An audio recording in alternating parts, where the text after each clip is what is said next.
Gloria a Dios.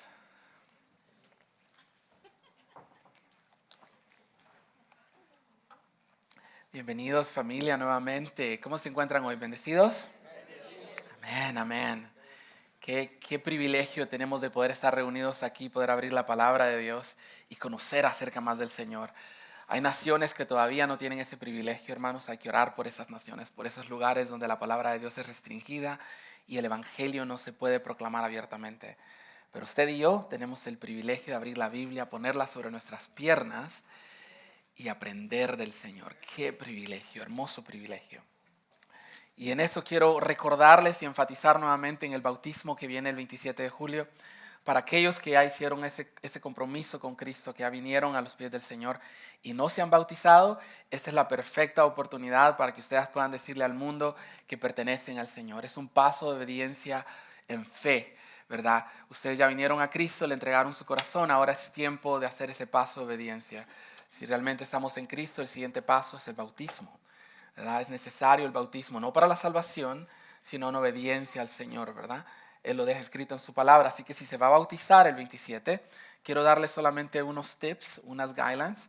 Y una de ellas es, si se va a bautizar para las damas, por favor no traigan bikini, por favor, ¿verdad?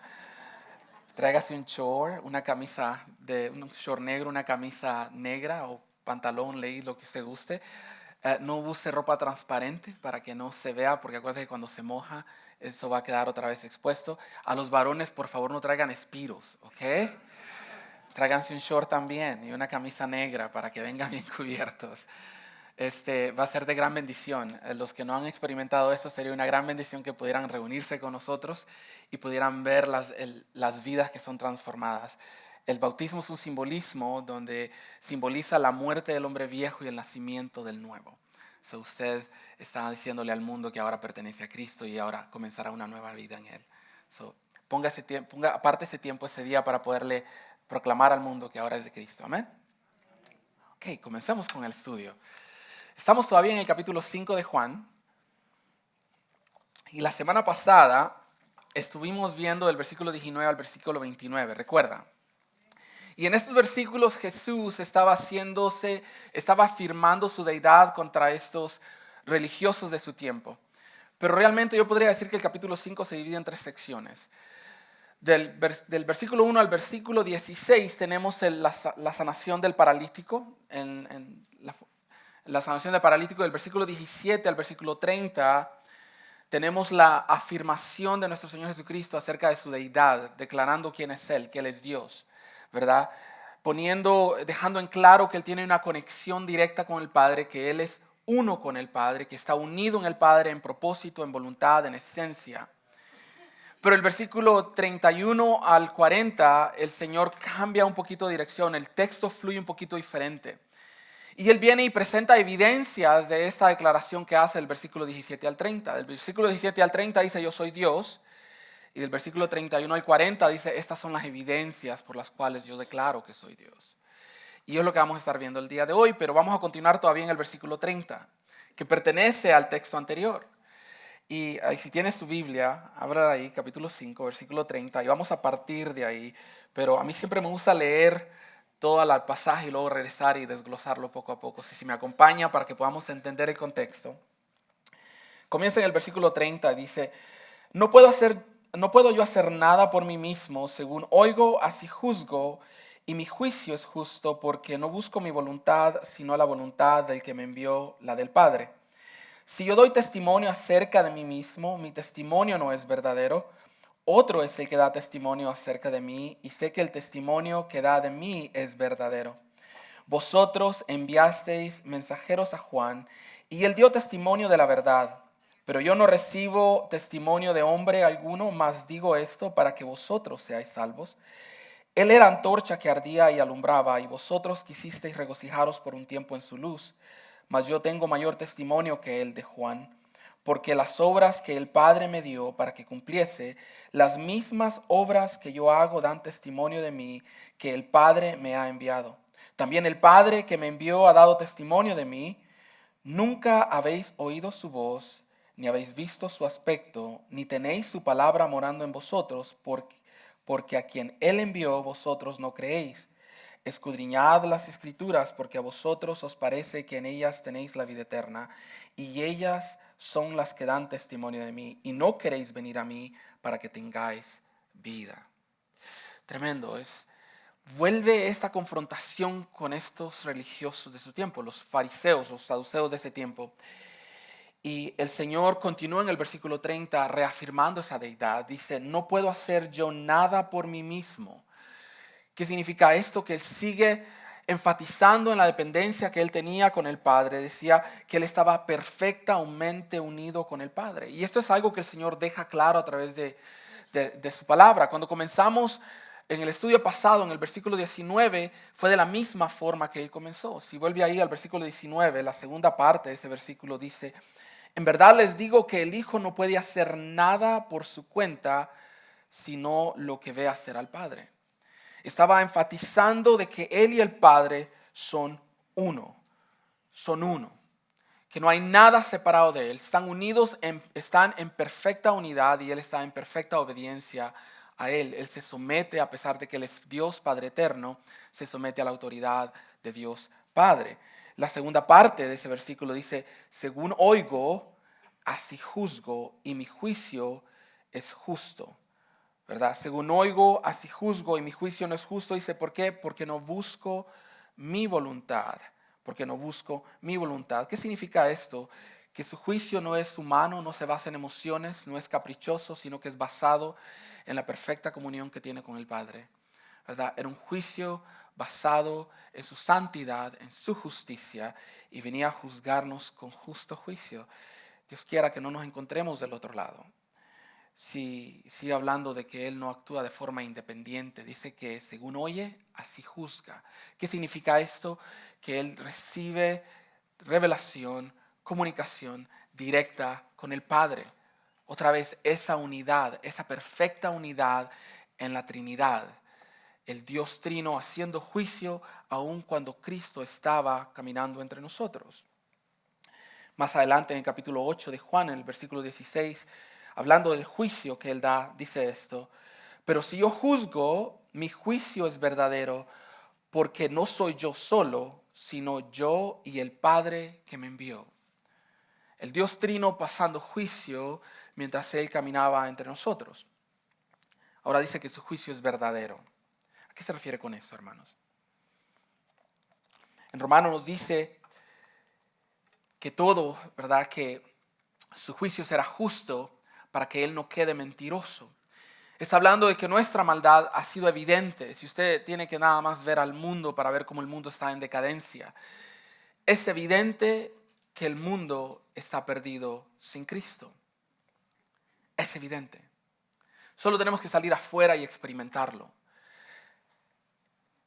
Billy Graham, antes de que partiera, decía que si Dios no juzgaba a América, se tendría que disculpar con Sodoma y Gomorra.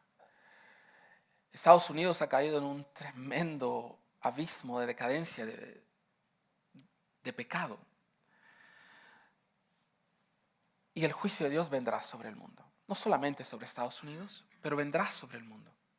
Vendrá sobre a todos aquellos que no han puesto su confianza en Él. Y es triste reconocer y saber de que muchos irán a una eternidad sin Cristo. Dice la palabra de Dios que usted y yo somos sal y luz de la tierra. Usted y yo somos aquellos que podemos llevar el evangelio de verdad. Que podemos llevar el evangelio de salvación a aquellos que no lo conocen. Que nuestra vida sea un reflejo, sea un testimonio vivo del Cristo de la gloria. Amén. Que podamos compartir ese evangelio con nuestra vida, con nuestras acciones, con su palabra. Para que cuando el juicio de Dios venga, ¿verdad? El Señor tenga misericordia sobre aquellos que han venido a sus pies. Que su juicio es verdadero. ¿Qué dice la segunda parte de ese versículo? Versículo 30 dice, porque no busco mi voluntad, sino la voluntad del Padre que me envió. Aquí vemos otra vez la humildad y la obediencia de Cristo. Aunque es Dios, se somete a su Padre en amor, hermanos. Él sigue obedeciendo a su Padre. Ahí en Juan capítulo 6, versículo 38 dice esto. Porque he descendido del cielo no para hacer mi voluntad, sino la voluntad del que me envió. Él continuaba haciendo la voluntad de Dios. Aquí expresa la sumisión perfecta de Jesús a Dios Padre. Esto no implica que Él sea inferior a Dios Padre, hermanos. Esto significa que estaba unido en esencia y en propósito con Dios. Algunas sectas toman estos pasajes y dicen, oh, mira, Él es creado por Dios porque Él se somete a Dios. Y eso es lo hermoso de la armonía que existe dentro de la Trinidad, que el Hijo, Dios Hijo, se somete a Dios Padre, pero ya cada uno de ellos comparte la misma naturaleza, la misma esencia, los mismos atributos, el mismo poder, la misma gloria. Amén. No los separa. Jesús actúa en completa sincronía con el Padre, porque son uno, porque son uno. Y esa perfecta obediencia, esa dependencia del Padre, debería existir en nosotros. Cristo nos da el modelo de cómo nosotros debemos depender del Padre. Y creo que el mejor modelo de ello fue su muerte en la cruz. Eso es su muerte en la cruz. Así que lo que estamos leyendo en este pasaje no es un lenguaje de un simple hombre. Estamos leyendo el lenguaje de un Dios que vino y se sometió a Dios Padre dentro de la Trinidad, ¿verdad? Y nos dice en Filipenses capítulo 2, versículos 5 al 8, que Él se despojó de la gloria que tenía con el Padre, dice, y se sometió y fue obediente hasta la muerte y muerte de cruz. Una total dependencia del Padre. Ese debe ser el fundamento para cada cristiano y para cada ministerio, que estemos en completa y total dependencia de Dios en absolutamente todo, en cada área de nuestra vida. Muchas veces es difícil poder entregarle todo al Señor y estar en dependencia completa de Él. Pero el Señor nos llama a que dependamos de Él en todo, hermano, en todo. Jesús nos llama a una obediencia radical y dependencia total a nuestro Padre, a nuestro Dios. Que no confiemos en nuestras propias fuerzas, sino en Él. Que Él tiene control de nuestra vida, que Él tiene control de lo que sucede a nuestro alrededor y que Él está en control aún de nuestro sufrimiento, de nuestras pruebas. Él está en control de ellas. Y muchas veces las pruebas son el botón de advertencia de que debemos depender de Él.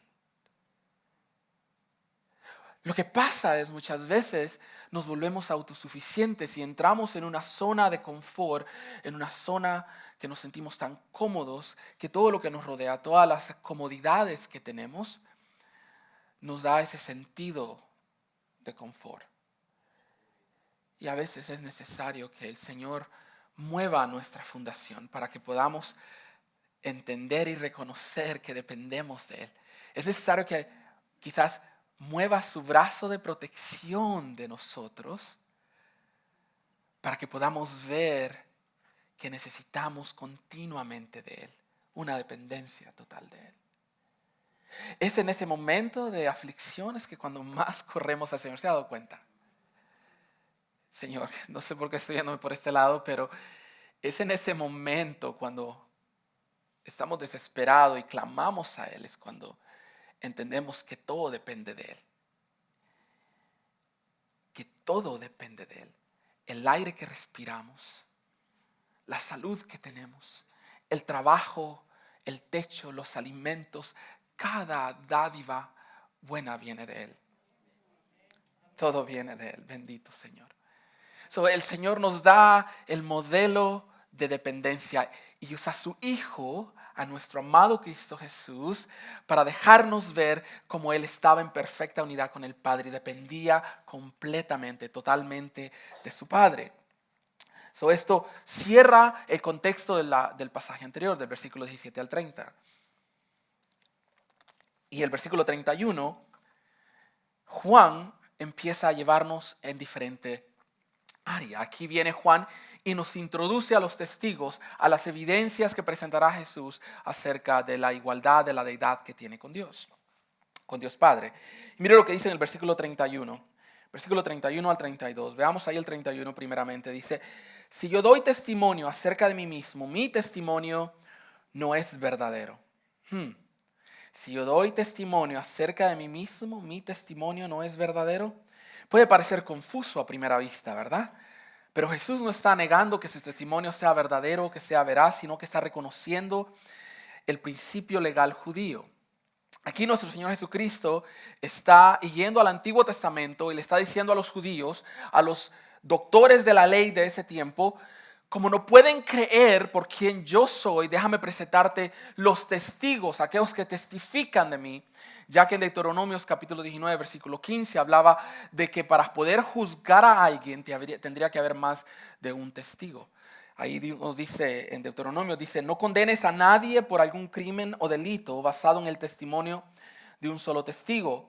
Los hechos del caso deben de ser establecidos por el testimonio de 2 o 3 testigos. Aquí Jesús va a introducirnos a estos testigos. Y del versículo 33 hasta el 40 nos introduce a estos testigos.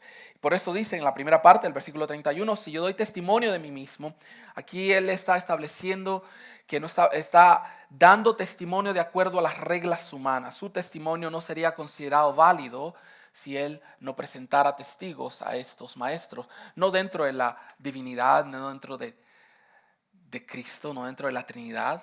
Él no necesitaba presentar evidencias. La creación misma es la evidencia de ella, pero por misericordia a nosotros, por misericordia a ellos, para que ellos fueran salvos, estaba presentando evidencias. Aquí no está diciendo que él miente, porque dice, si yo doy mi testimonio acerca de mí, mi testimonio no es verdadero, no, sino que está apelando, no apela a sí mismo como la única prueba, está presentando las evidencias que ellos requerían, está presentándolos con estos testigos. Y los testigos que presentará del versículo 33 en adelante es, en el versículo 33 presenta a Juan el Bautista, en el versículo 36 presenta a las obras que Dios le dio, Dios Padre le dio, al versículo 37 presenta a Dios mismo como el testigo supremo, y en el versículo 39 y 40 presenta las escrituras. Presenta 4 testigos en esta porción de la escritura. ¿Y por qué lo hace Jesús? Lo hace para cumplir la ley y para presentarles, para mostrarles a ellos que no solamente Él daba testimonio de sí mismo, como lo dice más adelante en Juan, sino que el Padre da testimonio de Él, Juan dio testimonio de Él, las obras que Él hace dan testimonio de Él, la Escritura misma da testimonio de Él. Y en el versículo 32 comienza con la introducción de estos testimonios. Dice, otro es el que da testimonio acerca de mí y sé que el testimonio que da de mí es verdadero. ¿A quién se refiere con el otro? El otro se refiere al Padre. Y ahí sí lo vemos en el versículo 36 al 37. Jesús declara que Él no da testimonio de sí mismo de forma aislada, sino que el Padre está con Él, dando testimonio con Él, mediante Él hace la obra de Dios. Dice que el Padre respalda su obra. Aquí establece una verdad muy importante, hermanos, que el testimonio sobre quién es Jesús no se basa en la afirmación personal solamente, sino en la confirmación divina de Dios Padre. En la confirmación divina de Dios Padre. Él lo hizo a través del Antiguo Testamento, fue profetizado de que vendría y fue revelado en el Nuevo Testamento. Ahora tenemos esta revelación del Padre. Cuando comenzamos en Juan capítulo 1, dice el verbo que era en el principio, que estaba con Dios, era Dios. Y en el versículo 14, ahí mismo, el capítulo 1, dice que ese verbo se volvió carne. El verbo que estaba en Génesis se volvió carne en Juan capítulo 1, versículo 14. Dios mismo tomó forma de hombre y bajó con nosotros. Empecemos con el primer testigo, testimonio de Juan.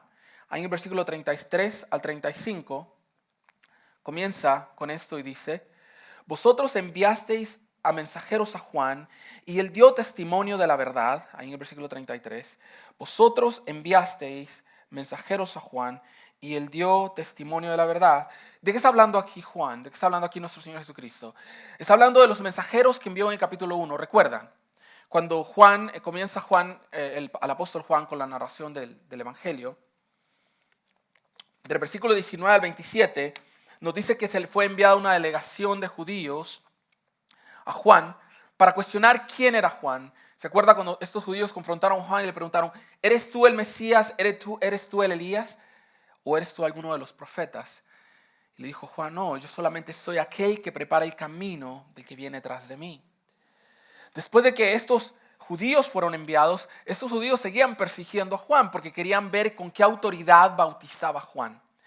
Y en el versículo 29 nos dice la palabra de Dios ahí en Juan, que al día siguiente, después de esa confrontación que tuvo con los judíos, nuestro Señor Jesucristo venía caminando hacia él para ser bautizado. Y ahí en el versículo 29, él los apunta hacia el Señor y dice, he aquí el Cordero de Dios que quita el pecado del mundo, del cual no soy siquiera digno de desatar su calzado. Amén. En ese momento Juan da testimonio de que este Cristo es el Dios que fue profetizado en el Antiguo Testamento, el Mesías. Y dice que él dio testimonio de la verdad, apuntó a nuestro amado Cristo Jesús. En Juan 14:6 nos dice el Señor que Él es el camino, la verdad y la vida, y que nadie viene a Él. Él es la fuente de la verdad, Él es la verdad misma. Juan, cuando apuntó hacia Cristo, apuntó hacia la verdad, hacia la verdad. Versículo 34 sigue diciendo, pero yo no recibo testimonio de hombre alguno, mas digo esto para que vosotros seáis salvos. Jesús, hermano, aquí nos vuelve a dejar claro que Él no depende de la validación humana. Él no estaba dependiendo de que el hombre validara su deidad, su divinidad. Él no necesitaba de los profetas. Él no necesita de usted y de mí para testificar. Vamos a poner eso otra vez en perspectiva. Cristo, nuestro amado Señor, Dios, no necesita de usted y de mí para testificar. Él lo hace por amor a nosotros, por misericordia, por su infinita gracia nos da el privilegio de poder ser parte de este hermoso mensaje. Pero Él realmente no nos necesita. Aquí lo deja claro, dice, pero yo no recibo testimonio de hombre alguno, mas digo esto para que vosotros seáis salvos. Seáis salvos. En su infinita gracia nos da el privilegio de ser parte de su hermoso evangelio.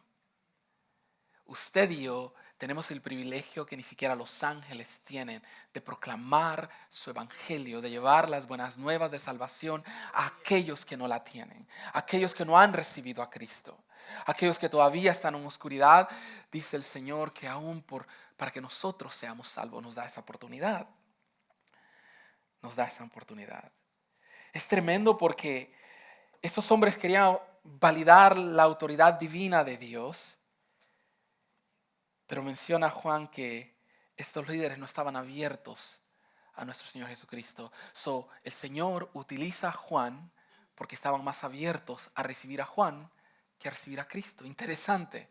Si usted lee los evangelios, estos hombres, estos religiosos estaban más abiertos a interactuar con Juan que a interactuar con Cristo. El Señor les manda a Juan por misericordia, por gracia, para que sean salvos, pero ellos aún así lo rechazan, para que puedan creer y reciban el mensaje que venía después de ellos. Él era la verdad misma. En su amor, Él usa testigos humanos, hermanos, para llevarnos a Él, para llevarnos al arrepentimiento. En su misericordia, usted y yo somos sus vasos en las manos de Dios para poder llevar ese evangelio de salvación a aquellos. Porque muchas veces no estamos dispuestos a abrir el corazón. Estos religiosos estaban con su corazón cerrado. Y es triste porque muchas veces ponemos la mirada en el hombre en lugar de Dios. La mayoría de las veces ponemos al hombre en un pedestal muy alto hasta que cae de ese pedestal y somos desilusionados, somos decepcionados porque hemos levantado a un hombre en la posición que Dios no lo ha levantado.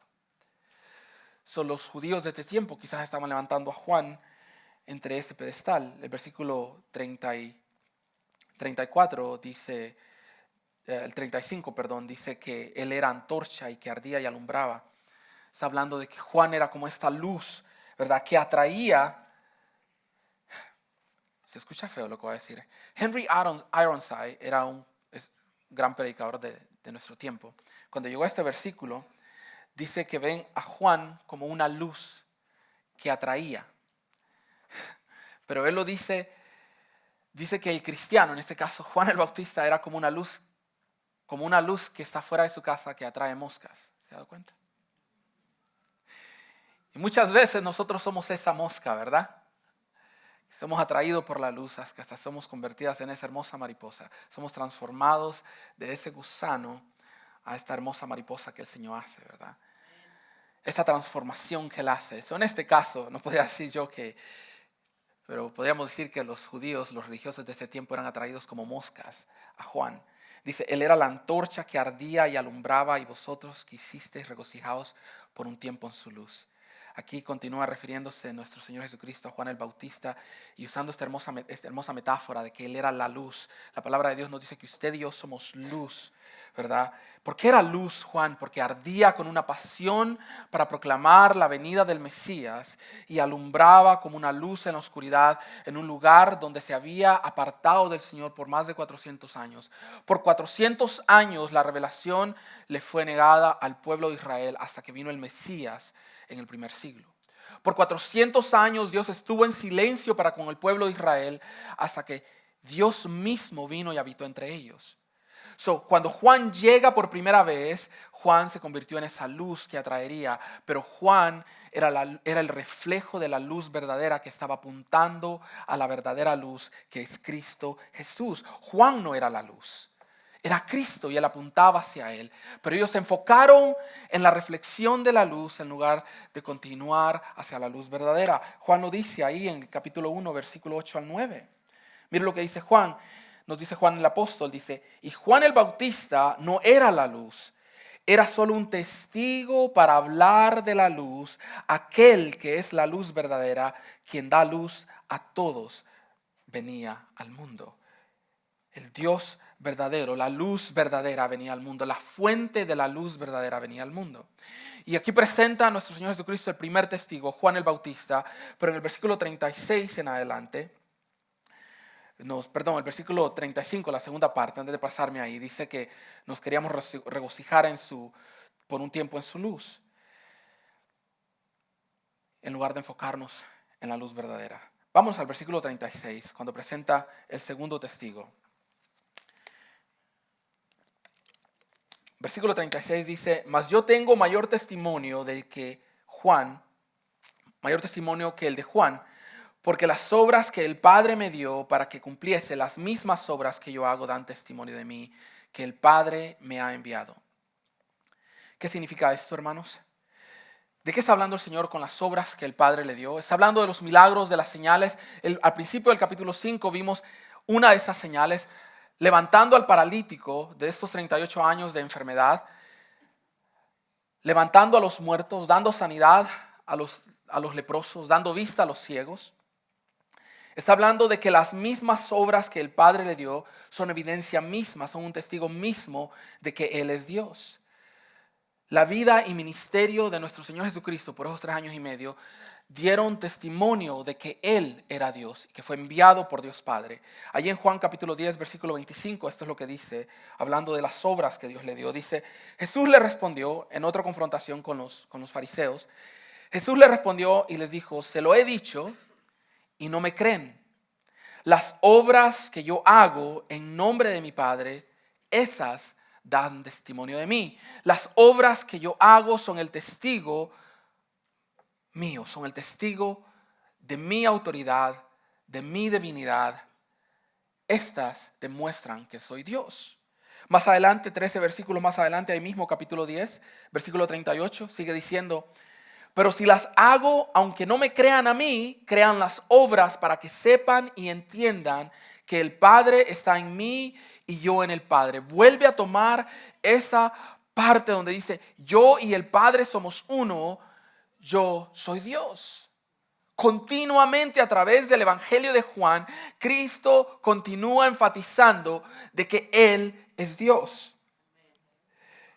Más adelante, capítulo 14, versículo 10 al 11, sigue con esta confrontación con los judíos y les dice, ¿no crees que yo estoy en el Padre y el Padre en mí?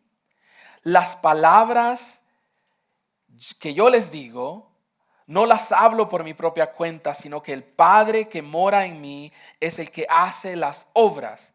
Créanme, yo estoy en el Padre y el Padre en mí. Si no, crean por las obras mismas. ¿Qué les dice?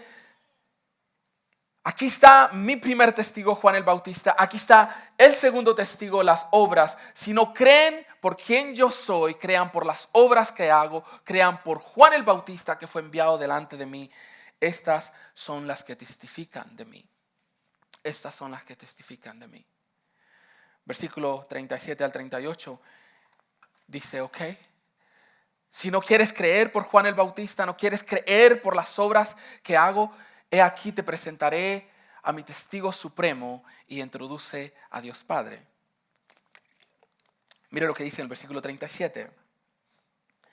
También el Padre que me envió ha dado testimonio de mí. Nunca habéis oído su voz, ni habéis visto su aspecto. El testigo supremo de Cristo se convierte en Dios Padre. Y dice, ya que no creíste por Juan, ya que no creíste por las obras, déjame presentarte a Dios Padre, al que tú crees, al que tú clamas alabar, al que tú lees en las Escrituras, pero no alabas, no conoces. Aquel que constantemente estás leyendo. Estos eran doctores de la ley. Ya leían la ley, pero no conocían de Dios.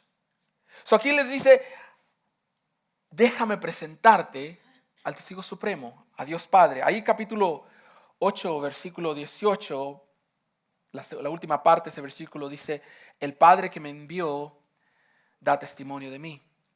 El Padre que me envió da testimonio de mí. Jesús reafirma que no viene otra vez por su propia cuenta, sino que fue enviado por su Padre. Y vuelve a testificar que el Padre da testimonio de él. Ahora, si recordamos a través de los evangelios, hermanos, Dios dio testimonio de él a través de las obras, ¿verdad? A través de la creación misma, a través del Antiguo Testamento. Pero en el Nuevo Testamento, Dios mismo habla de forma audible para dar testimonio de él. ¿Sí recuerdan? Aquellos estudiosos de la palabra de Dios. ¿Cuántas veces Dios habla de forma audible en el Nuevo Testamento? Tenemos dos ocasiones donde el Señor habla de forma audible en el Nuevo Testamento. ¿Sí recuerdan cuando el Señor se iba a bautizar? Y se acerca después de que el Señor es bautizado, dice la palabra de Dios que el Espíritu Santo desciende como una paloma sobre él y que desde el cielo se escucha una voz. Ahí capítulo 3 de Mateo, versículo 17. Mire lo que dice. Y se oyó una voz de los cielos que decía, este es mi Hijo amado en quien me he complacido. Todos los que estaban en ese lugar presenciando el bautismo de nuestro Señor Jesucristo, escuchó esa voz. La voz audible que venía del cielo directamente de Dios Padre fue un testigo de su Hijo. Pero no solamente se queda ahí. Si recuerdan la transfiguración del monte, cuando el Señor se llevó a Pedro, Juan y Jacob al monte, nos dice ahí más adelante en Mateo capítulo 17, versículo 5, que después de que Elías, ¿verdad?, y Moisés fueron transfigurados con nuestro Señor Jesucristo, Pedro empieza a decir, hay que hacer un altar, otra vez poniendo la mirada en el hombre, para cada uno de ellos. Y dice que mientras Pedro hablaba, metía las cuatro Pedro en ese momento, dice la palabra de Dios que una nube desde el cielo y esta luz que sale desde el cielo vuelve a hablar y dar testimonio de su Hijo. Mira lo que dice, mientras estaba aún hablando, Pedro en este caso, una nube luminosa los cubrió y una voz salió de la nube diciendo, este es mi Hijo amado en quien yo estoy complacido, óiganlo a él, óiganlo a él. Dios Padre dio testimonio de su Hijo y aún así estos líderes no creyeron. Luego el Señor dice, nunca habéis oído su voz ni visto su aspecto. Esa última parte del versículo 37. Nunca habéis oído su voz ni visto su aspecto. Jesús les habla directamente al corazón de estos hombres. Aunque ellos estudiaban la ley, no conocían a Dios. Realmente no conocían a Dios. Su religiosidad no les había dado acceso al Dios verdadero. No les había dado acceso a una relación real con Dios. Jesús expone la hipocresía de estos líderes religiosos. Les deja ver que su enfoque había sido en la letra y no en Cristo Jesús, no en el Dios que proclamaban conocer. Decían conocer a Dios, pero rechazaban al Hijo que Él envió. Si realmente conocieran al Padre, hubieran recibido al Hijo. si es posible estudiar la Biblia y no oír la voz de Dios. Es posible memorizar versículos y no conocer a Dios.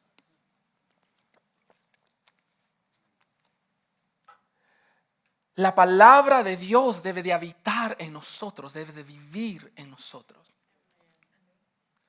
Debe ser tangible, ¿verdad? Debemos continuamente, no solamente escuchar, pero aplicar la palabra de Dios a nuestra vida. La palabra solo tiene poder cuando es aplicada en nuestra vida.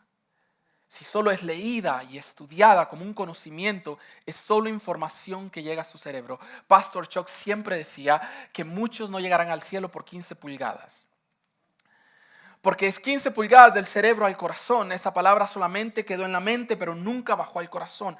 Nunca hubo un cambio. La palabra no transformó nuestra vida y solamente se convirtió en información. Solamente se convirtió en información. Que la palabra se vuelva tangible, que viva en nosotros. Que desbordemos de su palabra, amén. Que la vivamos. Que la vivamos. Por eso el versículo 38, el Señor les advierte y les dice, si tenéis su palabra morando en vosotros, porque, dice, ni tenéis su palabra morando en vosotros, porque a quien Él envió, vosotros no creéis. ¿Qué les está diciendo el Señor? Si realmente hubieran tomado la ley y hubieran visto que la ley apuntaba hacia mí, se hubieran dado cuenta quién era yo. Si ellos hubieran realmente estudiado la ley, buscando a Cristo en ella, buscando a Dios en ella, se hubieran dado cuenta que Dios había enviado a su Hijo, pero ellos no lo vieron. Esta es una acusación directa a estos líderes de su tiempo, hermano. Y esto sigue siendo actual para nosotros, Podemos caer en ese tiempo de religiosidad, de legalismo, donde nos olvidamos que tenemos que vivir una vida real con Cristo. Nuestra vida, nuestro estudio de la palabra no debe quedarse solo en eso. Debemos tener una relación personal con nuestro Salvador. La palabra de Dios debe apuntarnos hacia Él. Si estamos leyendo la Biblia y la Biblia no te apunta a Cristo, hay algo mal en esa lectura. Debes de ver a Cristo en cada página de las Escrituras. Debes de ver a Cristo. Si no lo vemos, estamos solamente colectando información. Y nos estamos perdiendo de una relación gloriosa con nuestro amado Salvador. El Señor le dice, ni tenéis su palabra porque no crees en Él. La palabra de nuestro Señor no estaba en el corazón de estos religiosos. No la creían ni la vivían. Solo era una memoria. Solamente la recitaban, pero no la vivían. Les dice, porque si le hubieran tenido, no me hubieran rechazado. No hubieran rechazado al verdadero Dios. La prueba de tener la palabra viva en nosotros es creer en Cristo. Es que estamos en Cristo. Tenemos una relación saludable, fuerte, con Cristo. Con Cristo. Que la palabra no solamente sea información. Y esto nos introduce al último testigo. La palabra misma. Las Escrituras. El Señor le dice, he aquí está Juan, aquí están mis obras, he aquí está mi Padre mismo. Ahora le dice el Señor, he aquí traigo la ley que tú estudiaste, la ley por la cual te preparaste como doctor, para ser doctor de la ley. Ahora la misma ley es testigo de mí, le dice el Señor. La misma ley es mi testigo. Versículo 39. Mire lo que les dice. Escudriñad las Escrituras porque a vosotros os parece que en ellas tenéis la vida eterna. Y ellas son las que dan testimonio de mí. Y no queréis venir a mí para que tengáis vida. En la primera parte dice escudriñad las Escrituras. Aquí es un verbo. Estamos hablando como un mandato, una orden. Ustedes escudriñan o escudriñan las Escrituras. En ambos casos, el Señor reconoce que estos judíos dedicaban mucho esfuerzo, mucho tiempo a estudiar la ley, pero en ningún momento se dieron el tiempo de realmente conocer a Dios. ¿Por qué? La siguiente parte de ese versículo lo deja claro, dice, porque a vosotros os parece que en ella tenéis la vida eterna. Ustedes piensan que en ella está la vida eterna. Se olvidaron que la palabra los apuntaba al verdadero dador de la vida eterna, a Cristo Jesús. No la letra misma, sino a Cristo Jesús, como el único dador de vida eterna. Y ellos se enfocaron en la letra, querían desglosar cada palabra, querían poner más, podríamos decir, mandamientos y cargar más al pueblo de Dios, olvidándose que la letra misma apuntaba hacia el único dador de vida eterna, al Cristo Jesús, al Mesías, al ungido. Se perdieron en la letra. Y muchas veces es lo que ocurre con nosotros. Nos perdemos en los detalles, en las cosas insignificantes, y nos olvidamos de ver que la palabra de Dios debe de apuntar hacia Cristo. Debe de apuntar hacia Cristo. Hay cientos de denominaciones porque tienen desacuerdos doctrinales. Cientos, miles de denominaciones, sectas y cultos se levantan porque se enfocan en la letra y se olvidan de que la letra apunta al Salvador. Amén. Que cuando abramos la Biblia, vayamos buscando a Cristo en ella. Que podamos verlo, que podamos ver su rostro literalmente dibujado en cada una de esas páginas. Cristo en ella, hermano. La palabra de Dios, su Biblia, nos debe de apuntar a Cristo. El Señor les dice, ya les dejo las escrituras, dice, al final les dice, y ellas son las que dan testimonio de mí. Versículo 39, ellas son las que dan testimonio de mí. Jesús revela el verdadero fin de las escrituras es que nos lleve a Él, que nos lleve a Él. ¿Y a qué se refiere con esto? Que el Antiguo Testamento, la ley, los profetas, los salmos daban testimonio de Él. ¿Recuerdan cuando en el capítulo 1 de Juan, cuando Felipe fue a traer a Natanael, gracias hermana. Cuando fue a traer a Natanael, se acercó y le dijo, hemos encontrado de cual aquel habló Moisés y los profetas. Este hombre había entendido de que el Mesías había venido. Mira lo que dice versículo 45 ahí, 1 de Juan. Felipe encontró a Natanael y le dijo, hemos hallado a aquel de quien escribió Moisés en la ley y también los profetas. Escuche, a Jesús de Nazaret, el hijo de José. Felipe entendió de que el Antiguo Testamento hablaba de ello. Los judíos religiosos se olvidaron completamente de ello. Completamente pasaron por alto a Cristo. No vieron al Mesías. ¿Recuerdan después de que nuestro Señor Jesucristo resucitó y se encontró con estos dos testigos que iban camino a Emaús? Qué hermoso. Me hubiese gustado estar en ese seminario intensivo que el Señor les dio, ¿no? Un seminario intensivo mientras caminaban a Emaús, dice el Señor, la palabra de Dios nos dice ahí en Lucas 24, 27, que los llevó desde Moisés, continuando con todos los profetas, les explicó todo lo referente a la letra. ¿O no? Referente a Él.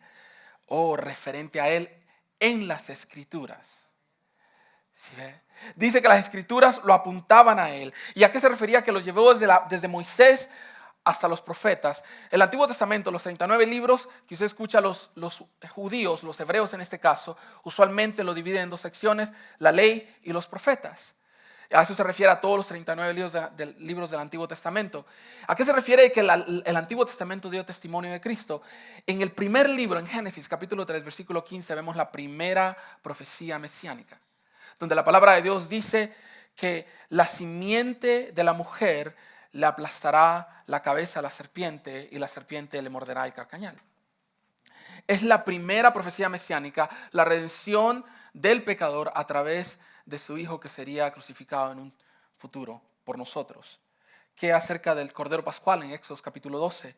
¿Qué acerca de la crucifixión que fue profetizada en Salmos capítulo 22? Aun cuando el imperio romano ni siquiera había sido establecido, la palabra de Dios nos dice que el ungido de Dios sería crucificado cientos de años antes de que el imperio romano viniera a la escena y estableciera la crucifixión como uno de los castigos para los criminales. ¿Qué acerca de Isaías 53, 800 años antes de que nuestro Señor Jesucristo naciera? Hablando del siervo sufriente, de cómo Él sufriría, como Él moriría en la cruz. Las Escrituras dieron testimonio una y otra vez, mas sin embargo los judíos, estos religiosos, rechazaban a Jesús a pesar de las Escrituras. Conocer la Escritura sin venir a Cristo es perder el propósito eterno de la palabra de Dios, hermanos. Conocer las Escrituras sin venir a Cristo es perder el propósito eterno de la palabra de Dios. Si la palabra no te apunta a Cristo, estás perdiendo tu tiempo. No debemos perder nuestro tiempo en ello. Su palabra debe apuntarnos a Él. Su palabra debe apuntarnos a Él.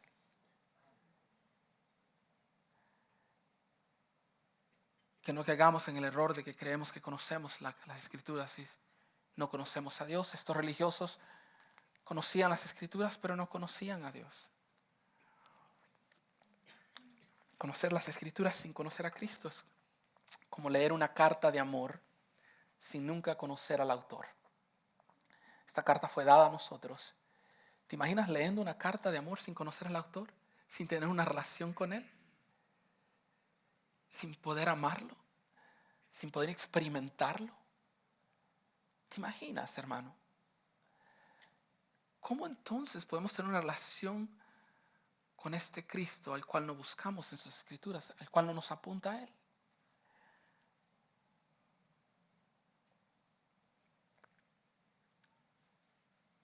Eso debe ser una advertencia para nosotros. Y ver a estos judíos cómo perdieron el propósito principal de las Escrituras. Que nosotros no caigamos en esa religiosidad, en ese legalismo. Que nos enfoquemos en los detalles insignificantes y olvidemos completamente el propósito de las Escrituras. Que ellas deben apuntarnos hacia Cristo. Deben apuntarnos hacia Él. Él es el centro de la palabra de Dios. De Génesis a Apocalipsis tenemos a Cristo, hermanos. Lee la Biblia con ese propósito y lo vas a ver en cada página. Y vas a poderte gozar al tener esa relación con Él. Los judíos no quisieron venir a Él. No quisieron venir a Él. Dice, y no queréis venir a mí para que tengáis vida. Qué acusación más profunda y más triste. Una advertencia para nosotros. El Señor les presentó suficientes testigos. Presentó Juan, las obras, el Padre, la ley misma, las Escrituras mismas. Y ellos aún así no quisieron ir a Él. ¿Sí ven? El problema no era falta de evidencia. Él cumplió la ley y les presentó todas las evidencias necesarias, les presentó los testigos necesarios, aún así lo rechazaron. Aún así lo rechazaron. No se trata de las evidencias que puedan poner delante de ti, se trata de tu corazón. ¿Cómo está nuestro corazón? Se trata de nuestro corazón delante de Dios. Muchos que rechazan el evangelio no se trata por las evidencias son palpables, son tangibles, son irrefutables. Se trata de la condición de nuestro corazón. ¿Cómo está nuestro corazón? Esto no era ignorancia porque conocían la ley, era rebeldía, no querían venir a Él. Y no queréis venir a mí para que tengáis vida. Ellos rechazaron el único camino a la salvación, el regalo de vida eterna, porque se enfocaron en la letra y no en el autor de ella. Una advertencia para nosotros. Si Jesús les ofrecía vida eterna y ellos prefirieron el castigo eterno.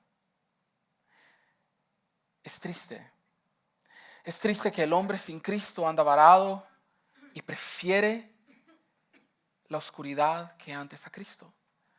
Capítulo 3 de Juan, versículo 19, dice que los hombres amaron más la luz, amaron más las tinieblas, que la luz. Amaron más las tinieblas que la luz. Después de ese glorioso versículo del versículo 16, donde dice que Dios ha dado a su Hijo unigénito para que todo aquel que en Él cree no tenga más, no se pierda, más tenga vida eterna. El versículo 19, 3 versículos más adelante, nos dice que después de que ese precioso evangelio fue presentado, los hombres prefirieron la oscuridad antes que la luz. Antes que la luz. Antes que la luz. El evangelio, hermanos, de salvación es una invitación al corazón del pecador. El rechazo a esa invitación es una decisión que tú y yo tomamos. El rechazo a Cristo es una decisión. Es una decisión. Por eso, si tú estás hoy aquí sin Cristo, hoy es el tiempo de salvación, dice la palabra de Dios. Hoy es el tiempo de salvación. Su palabra lo dice continuamente. Ahí en Hebreos capítulo 3, versículos 7 al 8 dice: por eso el Espíritu Santo dice, cuando oigan hoy su voz, no endurezcan el corazón como lo hicieron los israelitas cuando se rebelaron aquel día que me pusieron a prueba en el desierto. Los israelitas se rebelaron continuamente contra Dios, se rebelaron contra nuestro Señor. Tú y yo nos continuamos rebelando contra Dios en la actualidad. Tenemos que venir a Cristo para poder entender que solo en Él tenemos vida eterna. Aquellos que hemos puesto nuestra confianza en Él, hemos encontrado gozo, alegría, hemos encontrado un lleno de Él. Hemos visto lo que el mundo ofrecía no era más que perdición, que destrucción, pero ahora tú y yo que estamos en Cristo, hemos visto que nuestra identidad es diferente. ¿Te has dado cuenta? La vida es mucho mejor. Los problemas siguen ahí, pero son más manejables. El sufrimiento sigue ahí, pero es más tolerable. ¿Verdad? Si tú no conoces de Cristo en esta mañana, déjame decirte que Él te espera con brazos abiertos y te promete vida eterna, hermano. Hoy es el día de salvación. Ven a Cristo. No endurezcas tu corazón como estos judíos. Ven a Cristo hoy. No lo niegues más, solamente ríndete a sus pies y verás lo que el Señor hará con tu vida. Ven a Cristo hoy. Inclinemos nuestros rostros, hermanos. Gracias, Señor. Si tú estás en esta mañana y no conoces del Señor y quieres tener una relación con Cristo, levanta tu mano mientras inclinamos nuestro rostro y el grupo de alabanza viene hacia el frente para despedirnos. Si no conoces de Cristo y quieres hacer ese compromiso con Cristo hoy, levanta tu mano, quiero orar por ti. Gloria a Dios, todos somos de casa, amén. Gloria a Dios, gloria a Dios. Gracias, Señor. Hermanos, ayúdenme en oración. Gracias, Señor. Repite esta oración conmigo, aquel que ha levantado su mano. Señor Jesús, reconozco que soy un pecador y me arrepiento de todos mis pecados. Y vengo a tus pies, pidiéndote perdón. Te recibo como mi Señor y Salvador. Escribe mi nombre en el libro de la vida. Ven a mi vida y lléname con tu Santo Espíritu. Guíame, Señor. Ayúdame a vivir esta nueva vida en ti, caminando bajo tu voluntad. Entrego todas mis cargas, todas mis aflicciones y confío en ti plenamente, Señor. Ayúdame. En el nombre de Jesús. Amén. Bendito Padre Celestial, te damos gracias, Señor. Gracias por aquellos que han hecho ese compromiso contigo en esta mañana y han venido a Cristo Jesús. Padre, que seas tú, Señor, trabajando en la vida de estos hermanos, que seas tú transformando este corazón y seas hablando a su vida a través de tu palabra, que ellos puedan ver a Cristo reflejado en cada página de las Escrituras, Señor. Que puedan entender, Señor, que esta es una carta de amor que dejaste escrita para nosotros, Padre. Padre, ayúdanos a nosotros a no caer en el legalismo, Señor, a no caer en la religiosidad y a poder ver, Señor, que Cristo está revelado en su palabra, Señor. Que Cristo nos ha dejado este hermoso texto, Señor, no para que nosotros llenemos de información nuestra cabeza, pero que para que podamos ser apuntados hacia Él, Señor, que podamos conocer de Él, Señor, que podamos entender cuál es su santa voluntad. Padre, ayúdanos, Señor, en esta tarde, a medida salimos de este lugar, que vayamos a casa, Señor, y podamos ver la palabra de Dios con diferentes ojos, Señor, que no busquemos solamente un estudio, Señor, solo para llenar nuestra cabeza de información, pero que busquemos a Cristo en ella, Señor, que podamos ver el testimonio que da su palabra de Él y que podamos ser apuntados a Él y que nuestra vida continuamente sea en dependencia a ti, Señor, que dependamos de ti en todo lo que hagamos, en cada decisión que tomemos, Señor, que seas tú en cada una de ellas. Ayúdanos, Señor, a depender de ti día a día, Señor, que no confiemos en nuestra propia opinión, en nuestras propias fuerzas, pero que dependamos de ti. Ayúdanos, Señor, a no caer en el error que nosotros podemos sin ti. Tu palabra nos dice en Juan 15:5, Señor, que separados de ti nada podemos hacer, Señor. Padre, que seamos completamente dependientes de ti. Ayúdanos, Padre, en el nombre de Jesús. Amén. Dios les bendiga, hermanos.